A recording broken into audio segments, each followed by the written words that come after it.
Noticentro 1, CMI.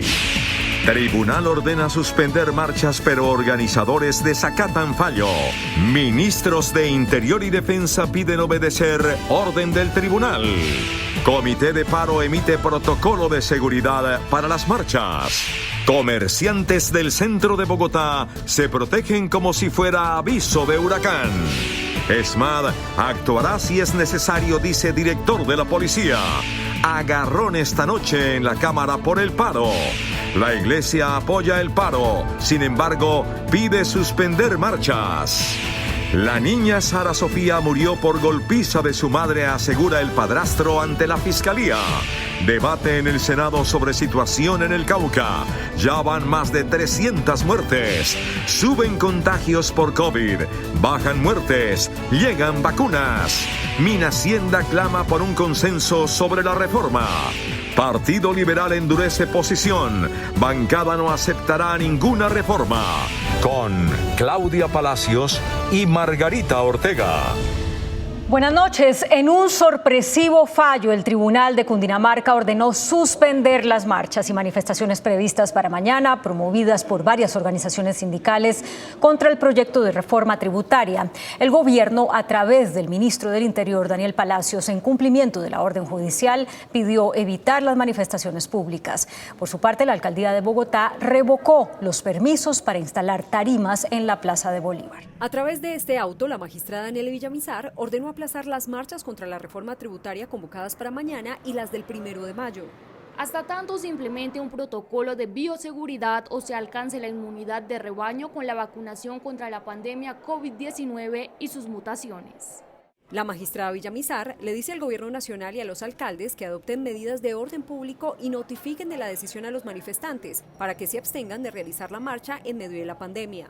Queremos también informar a todos los colombianos que nuestra fuerza pública, ejército, policía, armada y fuerza aérea, mantienen todos los dispositivos que han sido planeados y los servicios de seguridad y vigilancia en todos los rincones del país.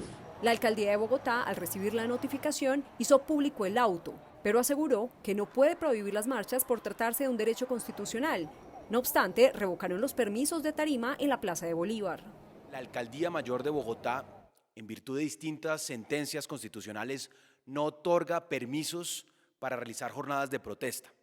Sin embargo, en virtud y incumplimiento del fallo, la solicitud realizada por el Comando Unitario de Trabajadores, las distintas centrales obreras, para un permiso de una tarima y de sonido en la Plaza de Bolívar el día de mañana, será negada en cumplimiento del fallo. La magistrada advirtió que en caso de desacato, organizaciones sociales y alcaldías podrían exponerse a investigaciones penales por fraude a resolución judicial.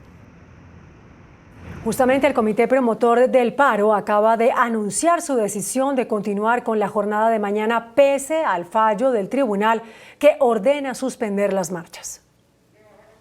El paro se mantiene. La protesta es un derecho fundamental.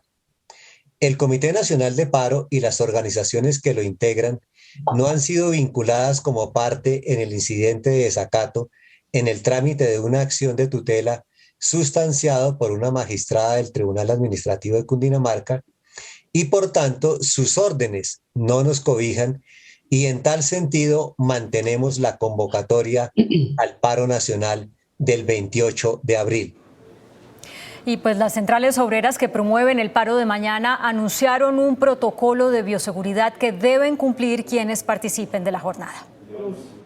El protocolo de bioseguridad presentado hoy por las centrales obreras para las marchas convocadas para mañana en el marco del paro nacional establece que nadie que presente algún grado de riesgo manifiesto debe participar. También señala que deben abstenerse personas con gripa, problemas respiratorios, tos o fiebre. En las manifestaciones, la presencia en las vías debe hacerse manteniendo la distancia de al menos 2 metros. Todos los asistentes deben usar tapabocas y portar siempre y aplicar permanentemente el gel antibacterial o alcohol. Entre tanto, en las últimas horas, transportadores de carga y organizaciones campesinas se sumaron a la protesta contra la reforma tributaria. Lo que estamos discutiendo es quién tiene que cargar con la crisis, si va a cargar con la crisis los sectores populares, las capas medias, o el gobierno debe retirar una gran cantidad de exenciones que le ha hecho al capital financiero. El Magisterio Público suspenderá clases para sumarse a la protesta. Para las 9 de la mañana de este miércoles está programado el inicio de las primeras marchas. En Bogotá habrá más de 50 puestos de concentración de los promotores del paro. En más de 50 puntos se concentrarán los manifestantes en Bogotá. Desde las 5 de la mañana se empezarán a reunir y sobre las 9 se desplazarán hacia el centro de la ciudad. Las movilizaciones más grandes saldrán desde La Sevillana, Portal Usme, Parque Nacional, Planetario, Universidad Distrital, Universidad Pedagógica, Universidad Nacional, Monumento de los Héroes, Portal Norte y Portal 80, la mayoría con destino a la Plaza de Bolívar. Un número muy importante de convocatorias que seguramente tendrán también dificultades y afectación en la movilidad, particularmente sobre la avenida 26, sobre la carrera séptima. Las autoridades confirmaron que la policía acompañará las marchas. En el primer anillo estará la fuerza disponible y como último recurso y de ser necesario intervendrá el SMAT. Podemos desconocer que hay intenciones permanentes de infiltrar estas marchas por parte de personas radicales que solamente piensan es realizar actividades vandálicas. Quienes permanezcan en las calles después de las 8 de la noche se expondrán a comparendos por violar el toque de queda. Sí, se imponen comparendos de manera específica, como lo hemos venido haciendo en términos de los controles. Más de 5.000 hombres custodiarán la jornada de protestas en Bogotá. El comercio en el centro de Bogotá se blindó frente a las marchas de mañana. Con láminas y polisombras cubrieron el exterior de los negocios. Así se prepararon los comerciantes de la carrera séptima para la marcha de este miércoles. Durante el día forraron sus locales con polisombras, plásticos y hasta láminas para protegerlos ante eventuales desórdenes. Ver cómo tantas empresas se quiebran, se tienen que cerrar y tanta gente se queda sin trabajo y sin su sustento. Y continuar con estas actividades de aglomeraciones no tiene ninguna razón de ser. Los bancos, que han sido blanco de los ataques en las últimas movilizaciones, también cubrieron sus fachadas. Los comerciantes cuestionaron que se permitan las protestas en el momento más crítico del tercer pico, pero se restrinja la actividad comercial. ¿Cómo es que no se puede coartar el derecho a la protesta cuando en este escenario es cuando más riesgos hay de contagios del COVID? Los negocios proyectan pérdidas de hasta el 80% en sus ventas, pues esta semana solo pudieron trabajar 3 días. El general Jorge Luis Vargas, director de la Policía Nacional, anunció que el Escuadrón Móvil Antidisturbios actuará si es necesario para garantizar el derecho a la salud. El director de la policía aseguró que mañana la prioridad será garantizar el derecho a la salud e hizo un llamado a los organizadores del paro. Hacemos un llamado respetuoso a todas las personas que van a hacer uso del derecho constitucional a manifestarse pública y pacíficamente, que por favor piensen en los demás. Dijo que la policía actuará si es necesario para que se cumplan las normas sanitarias. Las fuerzas disponibles, investigación criminal, inteligencia, el Escuadrón Móvil Antidisturbios, con el fin, y lo reitero, prioritario, básico, de garantizar la salud mañana para todos los colombianos. También manifestó que la policía ha recibido información sobre intentos de bloqueos y vandalismo. Y mientras tanto, con calificativos como sinvergüenzas, indolentes e irresponsables, congresistas de los partidos de gobierno rechazaron los llamados de la oposición a marchar mañana. La plenaria terminó convertida en un escenario de agrio debate entre las partes. En la plenaria de la Cámara, el Centro Democrático lideró la protesta por las marchas de mañana. Es un acto de irresponsabilidad y será trágico para todo el país por el altísimo riesgo de propagación de la pandemia. Es un insulto al cuerpo médico, a esas personas que inicialmente hace un año le decíamos que eran nuestros héroes. Es un mensaje de indolencia frente al personal médico. La oposición dijo que no se puede estigmatizar a quienes apoyan las marchas. Criticar la manera como quieren satanizar a los que convocamos a una marcha.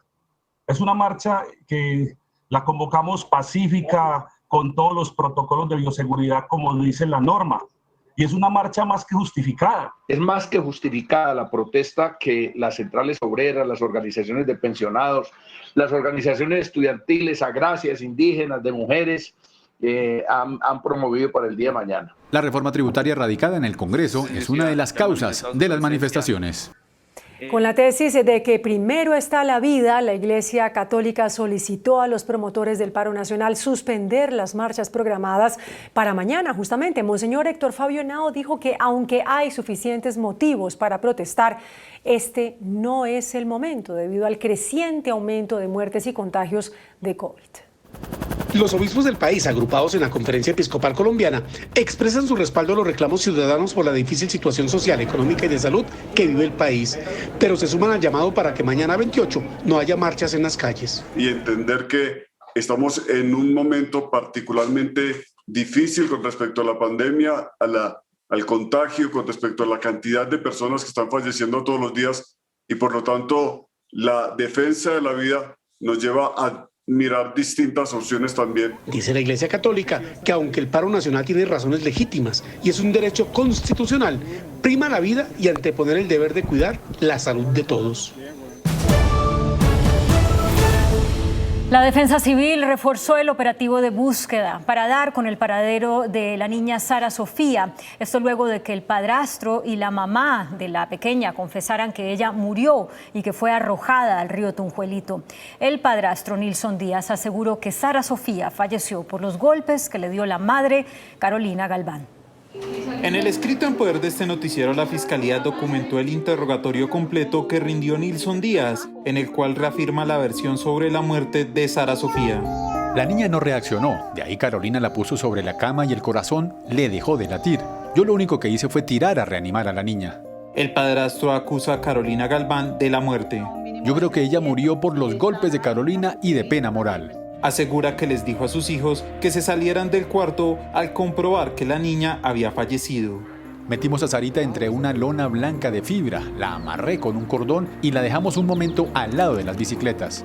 Díaz confiesa que él fue quien lanzó el cuerpo de la menor al río Tunjuelito. Carolina, sonriendo porque no lloraba ni nada, me dijo que la botáramos al río, pero que ella no era capaz. La Defensa Civil intensificó las labores de búsqueda en el punto exacto donde Díaz aseguró que arrojó a la niña. Incluso en este correo la Fiscalía notifica dónde se tiene que hacer la labor. Siendo arrojada al caño Clas Roma, a la altura de la calle 58 Sur con carrera 80. Pese a las declaraciones de Nilson Díaz, las contradicciones en este caso continúan, pues inicialmente tanto Carolina Galván como él aseguraron que la menor fue regalada. En su interrogatorio el hombre admite que acordaron decir esa mentira para desviar la investigación. Otra contradicción es que la mamá de la niña aseguró que cuando Sara Sofía falleció, ella no estaba en la casa y dice que la menor estaba al cuidado de Nilson Díaz. Nilson está diciendo mentiras porque ese día que falleció Sarita yo no estaba, yo había salido. Yo sí le había pegado a Sarita días antes, pero ese día cuando yo llegué, Sarita estaba dormida y no la vi. Nilson Díaz y Carolina Galván responden por el delito de desaparición forzada y se encuentran detenidos. La zona rural del municipio de Caloto, en el Cauca, fue escenario de fuertes combates entre el ejército y las disidencias armadas. La operación terminó con la captura de 10 personas, entre ellas un cabecilla de la columna Dagoberto Ramos. 2 disidentes habrían muerto en la acción. En enfrentamientos terminó una operación de las autoridades en varios municipios del norte del Cauca, hasta donde llegaron más de 1.000 uniformados para hacer efectivas 25 órdenes de allanamiento. Igualmente se ubicó una vivienda que era utilizada para elaborar artefactos explosivos improvisados de manera artesanal. En medio de los operativos fue capturado alias El Inválido, integrante de la columna móvil Dagoberto Ramos de las disidencias, quien ya había sido detenido meses atrás y dejado en libertad por presión de la comunidad. Y allí se les van a imputar diversos delitos como es el concierto para delinquir, el delito de extorsión agravada y el delito de tráfico, fabricación o porte de estupefacientes. Posterior a los choques armados, aproximadamente 500 personas del corregimiento El Palo y la vereda El Nilo, zona rural de Caloto, se desplazaron hacia una caseta comunal por la intensidad de los combates. Pues precisamente el orden público en el Cauca fue el tema de debate en la Comisión Segunda del Senado, en la que se revelaron dramáticas cifras de asesinatos, de masacres que desde 2016 a la fecha dejan centenares de muertes, tanto de líderes sociales como de desmovilizados y miembros de la fuerza pública. El debate sobre la situación de orden público que afecta al Cauca se convirtió en un conteo de muertes y hechos violentos que tienen al departamento realizando a diario honras fúnebres.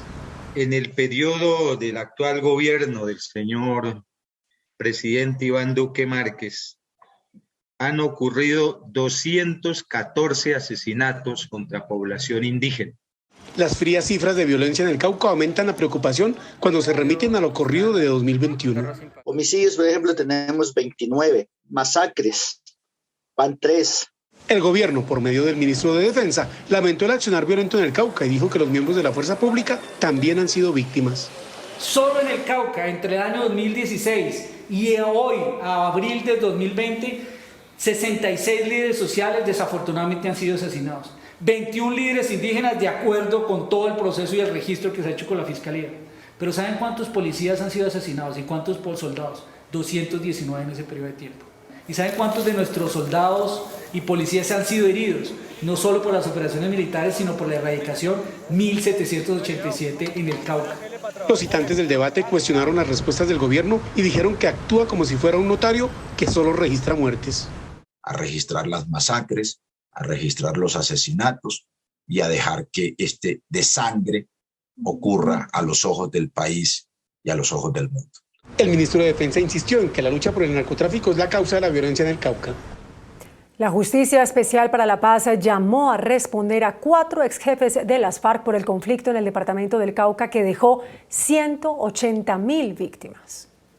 Tendrán que responder en versión libre quienes fueron comandantes del Frente Sexto y la columna Jacobo Arenas, entre ellos Jorge Torres Victoria, conocido como Pablo Catatumbo, Edgar López Gómez, conocido como Pacho Chino, Juan Carlos Ramírez y Diego Ardila. Deberán decir ante la JEP la verdad sobre los asesinatos, desplazamientos forzados, desaparición forzada, secuestros, violencia sexual, siembra de minas antipersonas y reclutamiento de menores cometidos por las FARC. Los hechos que investiga la JEP en 12 municipios del norte del Cauca y 6 del Valle dejaron cerca de 180.000 víctimas, en su mayoría indígenas, afrodescendientes y campesinos. La defensa de los exmiembros de la Junta Directiva de Reficar, condenados por la Contraloría a responder por 2,9 billones de pesos, aseguró hoy que en los hechos investigados no se demostró ningún acto de corrupción y anunció que interpondrán recursos contra la decisión.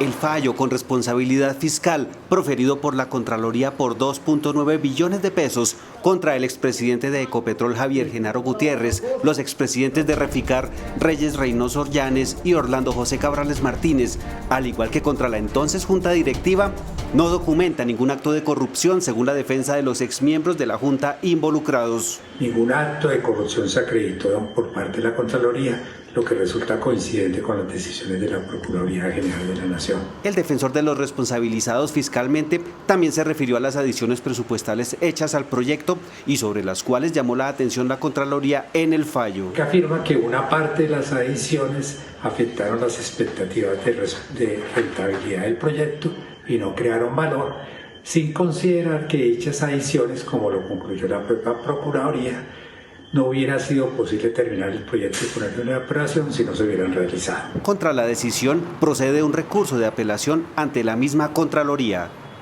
La Corte Suprema de Justicia autorizó la extradición a Estados Unidos de Marta Elizabeth Orozco, una controladora aérea del aeropuerto Ernesto Cortizos de Barranquilla, quien entre los años 2017 y 2019 utilizó su cargo para facilitar la salida hacia Norteamérica de aeronaves cargadas con cocaína. Entre los años 2017 y 2019, Marta Elizabeth Orozco Acevedo, controladora aérea del aeropuerto Ernesto Cortizos de Barranquilla, facilitó que salieran por la costa atlántica hacia México y Estados Unidos aeronaves cargadas hasta con media tonelada de cocaína. Bajo esa acusación, la Corte del Distrito Central de California solicitó su captura con fines de extradición. Según las autoridades de Estados Unidos, Orozco Acevedo, alias Marta, también sobornó a varios de sus compañeros de la Aeronáutica Civil para intercambiar turnos en la torre de control a fin de permitir el tránsito de las aeronaves utilizadas para el envío de la droga. Interceptaciones telefónicas y testigos fueron clave a la hora de armar el expediente contra la entonces controladora aérea y sus cómplices. Hoy, la Corte Suprema de Justicia autorizó la extradición bajo cargos de narcotráfico, decisión que le fue notificada al Ministerio de Justicia, a la Fiscalía y a la Procuraduría. A partir del concepto favorable de la Corte Suprema, queda pendiente la firma del presidente de la República para proceder con la extradición. La Fiscalía investiga si un lote de medicamentos adulterados llegó hasta las unidades de cuidados intensivos de varios hospitales. Varias grabaciones dan indicios de esta conducta. La Fiscalía interceptó por más de 2 años los teléfonos de las 13 personas que integraban una red de venta de medicamentos falsos y adulterados para establecer la magnitud de la organización que distribuía tratamientos para enfermedades graves como el cáncer y el VIH. Son expertos en borrar las cajas y asesoran a sus compañeros en la actividad delictiva de cómo deben borrarse estas cajas. La Fiscalía calificó estos hechos como algo grave, por lo que pidió que estas personas sean enviadas a prisión e incluso en la audiencia se reveló que estos medicamentos habrían llegado hasta unidades de cuidados intensivos. Los pacientes que llegan a cuidados intensivos son pacientes que se están debatiendo entre la vida y la muerte. Y a mí, la verdad, me aterra pensar que en las unidades de cuidado intensivo lleguen medicamentos en las condiciones en las que estamos viendo. Al momento de ser detenidos, la Fiscalía encontró 1 tonelada de medicamentos vencidos o que no tenían permisos sanitarios. Los contagios por COVID en Colombia siguen aumentando. Hoy se reportaron 17.578 nuevos casos. Aumentan nuevamente los contagios por COVID-19 en el país. El Ministerio de Salud confirmó este martes 17.578 contagios positivos. Los casos activos aumentaron a 106.482. Los fallecidos reportados fueron 436. Por COVID-19 han muerto 72.235 colombianos. Hoy procesaron en los laboratorios del país 74.514 pruebas. Este ha sido el comportamiento del virus en los últimos 4 días. El 24 de abril con 16.730 contagios y 440 muertes. El 25 de abril con 17.190 contagios y 465 muertes. El 26 de abril 12.839 contagios, 448 muertes. Hoy con 17.578 casos y 436 fallecidos. Y entre tanto, la ocupación de las unidades de cuidado intensivo en Bogotá llegó al 91,2% este martes. Noticentro 1 CMI conoció el calvario que enfrentó una familia para lograr que uno de sus seres queridos, contagiado con COVID, lograra una cama en una UCI. El COVID me generó a mí una neumonía. Tiene 68 años de edad. Su nombre es Miguel Guillermo Escobar, uno de los miles de colombianos que han padecido en carne propia la tragedia de contagiarse con COVID-19. Un niño mío se fue a jugar fútbol y desafortunadamente los compañeritos estaban con COVID. Cuando el virus atacó de forma agresiva a sus pulmones, quitándole la respiración, llegó el desespero familiar. Todos los hospitales están casi al máximo. La trágica travesía ya había empezado. Sus pulmones ya no soportaban más. Solo un milagro de Dios podía pasar. Fue una odisea por parte de mi familia conseguir aquí en Santa Clara esta UCI. En el Hospital Santa Clara se recupera satisfactoriamente. Hoy puede decir que le ganó la batalla al letal virus. En las principales capitales del país la situación no mejora. Las unidades de cuidados intensivos siguen con una alta ocupación. La Asociación Médica de Antioquia solicitó al gobernador endurecer las restricciones de la cuarentena en el departamento para que disminuyan los contagios, muertes y alta ocupación en UCI. La fórmula 4-3 no funcionó definitivamente, siguen las unidades de cuidados intensivos completamente copadas y sigue el turno, la cola para entrar allí. El nivel de ocupación UCI hoy es de 97%.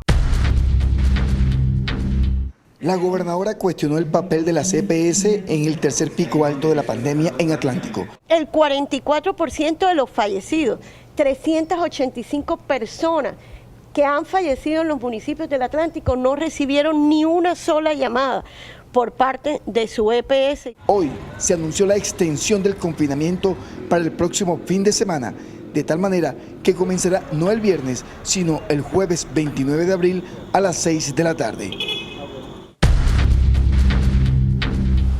En Cali el toque de queda continuo y la ley seca empiezan mañana a las 8 de la noche y en otros 40 municipios del Valle será a partir de las 10 de la noche.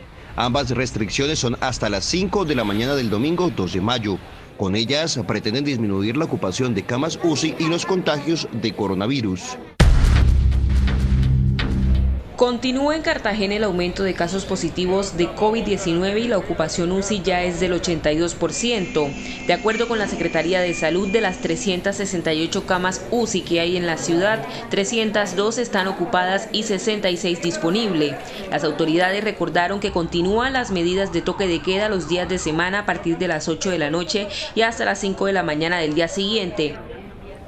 El Instituto Nacional de Salud advirtió que en la tercera ola del COVID-19 hay un 70% más de riesgo de contagiarse con el virus. Según los modelos del Instituto Nacional de Salud, el riesgo de infectarse ha aumentado por los nuevos linajes o variantes del COVID-19. Hay mayor facilidad para adquirir la infección. Actividades que antes nos parecían seguras, como quitarnos un momentico el tapabocas, tomarnos un tinto, como tener tapabocas en un lugar cerrado y todas las personas hablar y reír y generar aerosoles en el ambiente, en un lugar cerrado, ya hemos comprobado que producen contagios. En esta tercera ola se disparó la probabilidad de enfermarse. Hay un 70% más probabilidad de adquirir la enfermedad. Las fiestas clandestinas están generando una situación de hipercontagio, es decir, mayor propagación de las nuevas variantes. Llegaron al país 1 millón de vacunas de Sinovac que serán utilizadas para aplicar segundas dosis contra el COVID. Esta noche llegaron al país 1 millón de vacunas de Sinovac. Están pendientes para más de 800.000 personas que esperan la segunda dosis contra el COVID-19. Mañana, abril 28, llegarán otras 500.000 de la casa farmacéutica Pfizer y el 1 de mayo se espera otro lote de 1 millón de vacunas de Sinovac. Está llegando un volumen importante de dosis. El proceso de negociación tomó prácticamente 6 meses. La distribución en el mundo ha sido compleja. Quiero reiterar que hay cerca de 100 países en el mundo que no han empezado a vacunar. En total, las segundas dosis serán suministradas en los próximos días a 840.000 personas. Según el gobierno, la vacunación ya ha llegado a más de 1.100 municipios. El equipo económico del gobierno defendió la reforma tributaria en las comisiones económicas del Congreso. El ministro de Hacienda, Alberto Carrasquilla, dijo que se deben buscar consensos y el viceministro, Juan Alberto Londoño, advirtió que el monto que busca recaudar el gobierno podría reducirse y llamó a la concertación. En su primer contacto con las comisiones económicas del Congreso, el ministro de Hacienda, Alberto Carrasquilla, ratificó que la reforma tributaria es necesaria y urgente. Necesaria porque el déficit fiscal al finalizar este año sería de 94 billones de pesos. Y urgente porque los programas sociales implementados para la pandemia ya concluyeron o terminaron, como el programa de apoyo al empleo formal que terminó en marzo y el ingreso solidario que terminará en junio. Por eso dijo que se deben buscar consensos para aprobar la reforma. Nosotros no estamos aquí para poner situaciones extremas ni para tener terquedades en materia de lo que el Congreso de la República encuentre razonable. Esta discusión es necesaria, en esto concuerdan todos los analistas que siguen la discusión colombiana. Tuvimos un incremento muy importante de la deuda. El viceministro de Hacienda, Juan Alberto Londoño, recalcó que el gobierno está abierto a mejorar la ponencia porque nada está escrito en piedra. No hay nada escrito en piedra, que tenemos que lograr esos consensos, que entendemos que el monto que estábamos buscando puede reducirse y estamos en disposición de reducirlo. El equipo económico del gobierno resaltó que la reforma tributaria disminuirá la pobreza extrema. El Partido Liberal, por decisión unánime de sus bancadas en Senado y Cámara de Representantes, endureció su posición contra la reforma tributaria y anunció que no votará proyecto fiscal alguno mientras dure la pandemia. La Junta de Congresistas Liberales respaldó así la tesis del expresidente y jefe único del partido, César Gaviria, quien expuso durante horas la inconveniencia de la reforma tributaria en estos momentos. ¿Hay alguna oposición? No hay oposición. Es unánime la posición del partido. ¿Cuál es? Primero la pandemia y no a la reforma tributaria. Congresistas críticos del expresidente Gaviria, en esta ocasión, respaldaron su postura. Tomamos la decisión unánime de bancada de votar no a la reforma tributaria. Esa es una reforma inoportuna. Es, utilizando un símil como pedirle a un anémico que done sangre, ataca la reactivación económica, afecta la generación de empleo. Ni ajustes ni retoques. Cualquier reforma tributaria es inoportuna en esta circunstancia crítica que vive el país en temas sociales y económicos. Antes de convencer a los congresistas liberales de decirle no a la reforma tributaria, el expresidente Gaviria fustigó con dureza al gobierno y al ministro de Hacienda, Alberto Carrasquilla. Y nadie con sus amenazas, ni el fuego amigo, ni el gobierno, me van a callar. Yo no le tengo miedo a nadie. No le tuve miedo a Pablo Escobar, que se lo va a tener al señor Carrasquilla. A mí no me van a intimidar, ni me van a callar. Con el Partido Liberal y Cambio Radical, que le dicen no a cualquier reforma tributaria, el gobierno pierde 30 votos en el Senado y 65 en la Cámara de Representantes.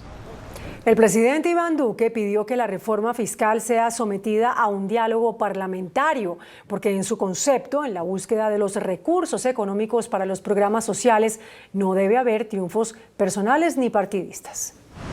El presidente Iván Duque, durante una visita que realizó hoy al municipio de Toluviejo, en Sucre, donde ayudó a levantar los primeros ladrillos para construir una institución educativa, afirmó que en el trámite de la reforma que él llama de sostenibilidad social, todos los integrantes del Congreso deben actuar como una sola bancada por el bien del país. Pero que lo hagamos con un gran consenso que se construya en el diálogo parlamentario, donde busquemos los aportes de todos. El jefe de Estado dijo que reconoce que la protesta es un derecho constitucional, pero invitó a quienes piensan participar en manifestaciones mañana que comprendan que las aglomeraciones de hoy representan unidades de cuidado intensivo mañana.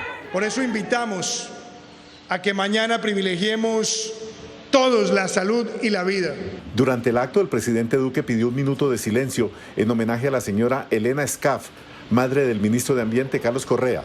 El índice de capitalización de la bolsa, que mide el comportamiento de las 20 principales acciones, cerró al alza. El índice de capitalización de la Bolsa de Valores de Colombia subió 0,51% a 1.293 puntos. La acción de Promigas fue la que más subió, con una valorización de 3,65% a 7.670 pesos. La acción preferencial de Avianca fue la que más bajó, con una pérdida de 9,23% a 118 pesos. La acción de Interconexión Eléctrica ISA fue la más transada de la jornada, al movilizar más de 18.000 millones de pesos, con una variación negativa de 1,77% a 21.660 pesos. El dólar cerró al alza. Indicadores económicos en Noticentro 1 CMI. La tasa representativa del mercado que regirá para mañana miércoles será de 3.717 pesos con 46 centavos. Los profesionales del cambio compran la divisa en promedio en 3.500 pesos y la venden en 3.550 pesos. Un euro cuesta 4.495 pesos. La libra de café en Nueva York se cotizó a $1.44. El azúcar se transó en 17,73 centavos de dólar la libra. El barril de petróleo WTI se cotizó en $63.02.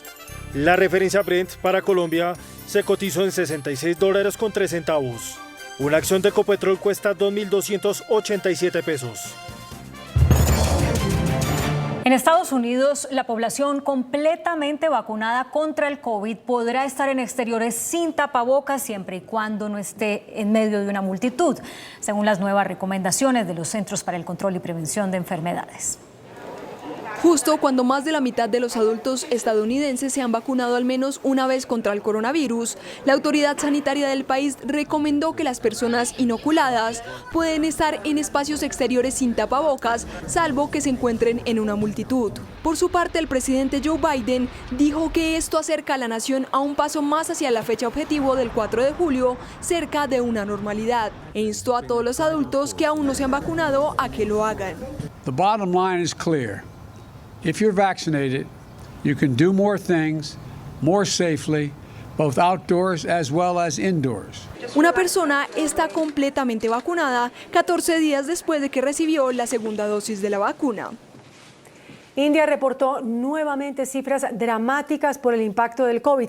3.200 fallecimientos y 360.000 nuevos contagios se registraron en tan solo un día. La red hospitalaria está al borde del colapso por falta de oxígeno. La segunda ola de la pandemia está siendo devastadora para India, que ya contabiliza 17,9 millones de infecciones y 201.165 muertes. Por sexto día consecutivo registró cifras récord de contagios y decesos en medio de una situación sanitaria crítica debido a la falta de camas y oxígeno en los hospitales.